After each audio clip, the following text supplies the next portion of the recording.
I'm Shannon Ogden with your Denver 7 update. This can't and won't be the day of revelry it once was, but it's still way better than last St. Patrick's Day.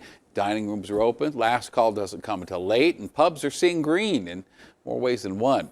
Denver 7's Gary Brode shows us the importance of today for the bottom line of Irish bars and restaurants. It may not look like your traditional St. Patrick's Day, but if you close your eyes,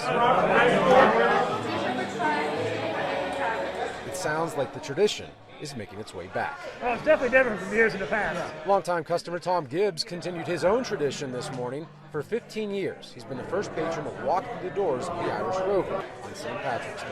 Somebody said it opened at 10, so we got here at 10, and it opened at 11. St. Paddy's Day is not going to be the same, but yet we're still going to go for a pint or two. Alan O'Gorman owns the Irish Rover. Like all in the food industry, this year has not been easy. He credits his loyal customers for giving him business, not just on this holiday, but throughout the pandemic. We've been very fortunate, we've been very humbled to see the support that we've gotten. Any other year, the bar is filled with customers, typically shoulder to shoulder, waiting for their next drink. But with only 50% capacity allowed, pubs like the Irish Rover and Irish Snug have to make some changes. No large crowds, no crowding around the bar, anything like that. The Irish Rover eliminated some tables inside, relying on their rooftop seating to turn a profit. I'm glad these guys have survived, but obviously, were there no rules, these guys would be making a killing today, and they're not. And for these two, St. Patrick's Day means more than grabbing a pint.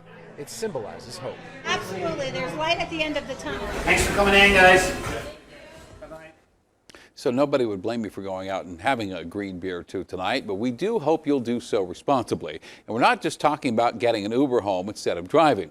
As Dr. Fauci testified to Congress today, the virus has not gone away, and it won't anytime soon. We are still in the middle of a serious outbreak. We plateaued at around 50,000 cases a day, an unacceptably high level. My concern is that we prematurely pull back and don't give the vaccines time to continue to protect the country. Kroenke Sports is requesting the state allow fans at Avalanche and Nuggets games. No specifics provided. A Ball Arena has a capacity of 20,000 people. And you're actually going to have to get up out of your seat if you want a hot dog or a beer at Coors Field this season. The state's not going to allow vendors to go up and down the stands during games. And more importantly, perhaps, there will be no in-game appearances from Dinger, and players are discouraged from throwing balls to fans. The clubhouse restaurants, though, will be open. $1 million will be spent on a fence for the state capitol. This is according to our partners at the Denver Post. Now, they've seen the renderings and say the current plan is to put up a 6-foot-tall black wrought iron fence around the building. The Capitol really took a beating during protests last year. Lawmakers, though, appear divided over whether a fence is the best way of protecting it going forward. Aurora Mayor Mike Kaufman is suing his own city tonight. Kaufman is angry about a new ordinance that says he prohibits candidates from becoming involved in others' campaigns. He also believes the law was written with him in mind. This is not about dealing with corruption. Aurora doesn't have any substantial history of corruption in its, recent past. What it has is a guy who ran in 2019, and given the fact that he had been a public servant for a very long time, was able to leverage his name recognition and the trust that he had developed with the citizens of Aurora to raise more money than all the other candidates combined. The law is intended to eliminate the influence of dark money in campaigns.